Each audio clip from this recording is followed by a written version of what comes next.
Evangelical Christian leaders have been sounding the alarm in recent years about growing polarization and radicalization within their own churches. Earlier this week, Laura Barón Lopez sat down with one pastor who's trying to shift that conversation. In Tarrant County, Texas, outside Dallas, political allegiance is surpassing religious allegiance. That's led to increased division and even anti-government and conspiratorial beliefs.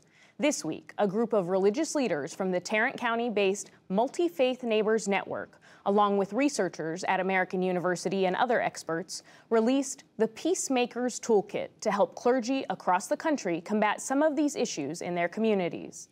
Pastor Bob Roberts Jr. co-founded the Multi-Faith Neighbors Network and joins me now.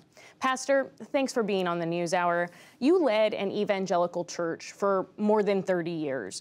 Can you tell us a bit about the shift that you're seeing in communities like yours and more broadly in the faith community in recent years? Thank you for having me.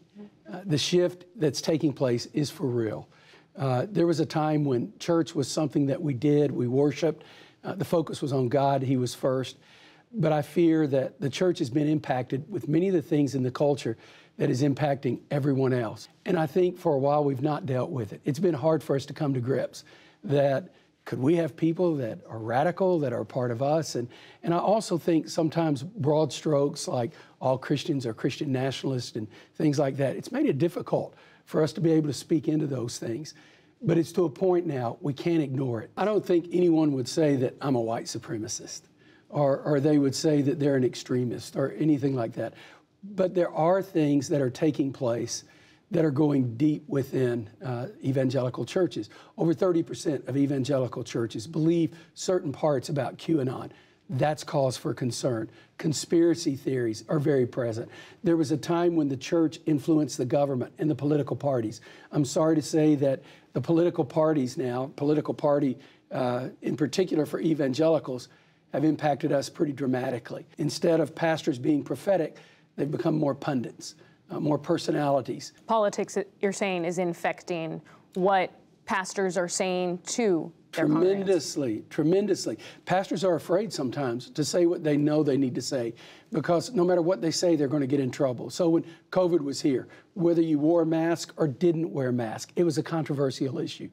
And so as a result of that, conspiracy theories, polarization, tribalization, all of this comes into play.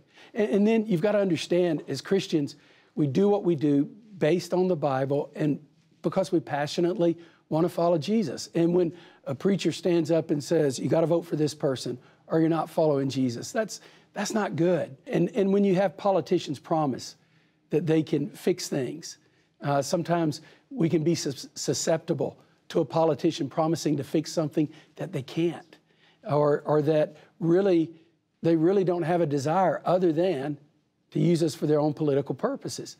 And there's nothing wrong with being in a political party. We all have political views. That's great. But I think as Christians, we have to realize that we are committed to a kingdom that transcends any nation. Are you talking about former President Donald Trump there, or are there any specific leaders that you hear about? Any leader. I don't care if it's Democrat or Republicans. I think when we start to look to a political leader to be our Messiah, that's when we get into trouble. And when we look to political leaders and we give them pass on morals and integrity and character, thinking that the way to help truth and goodness and righteousness is to make a pact with evil, I think that's very dangerous. What are the consequences of what you're talking about here? What has been the impact that you've seen specifically on younger pastors?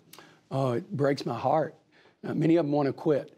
Right now, we're going through one of the toughest times ever in American history for pastors.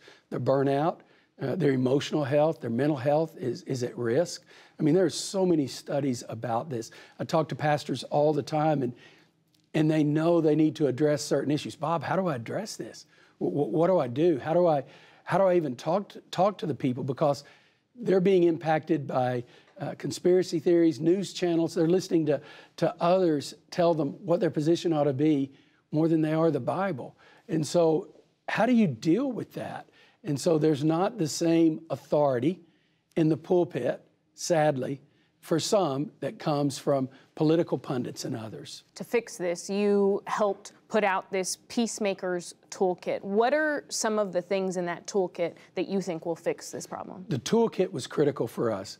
I'm sorry to say, as evangelicals, we don't talk about peacemaking near as much as we should. You can't read the Bible and not see that peacemaking is not there. So it first of all deals with a theological basis. What is the basis for peacemaking? And so in that context, we look at the ethic of Jesus. Not just love your neighbor, but love your enemy.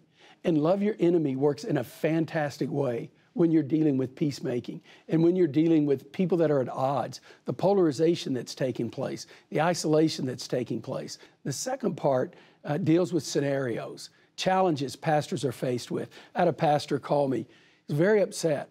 He said, I don't know what to do. And he has a pretty good-sized church. He said, I've got church members that are joining a militia across a state line in another state. And they're coming back. How do I deal with this, Bob? How do I even address it? What do I do about that? So we try to think, what are some of the scenarios they deal with? Justifying, violence. I mean, violence is up. And the justification saying violence would be okay in order to bring about a desired result, that's not good. But Multi-Faith Neighbors Network wasn't just enough to look at how we're not getting along with Muslims and how do we relate to Jews. We had to start looking in our own backyard as Christians. Now, wait a minute.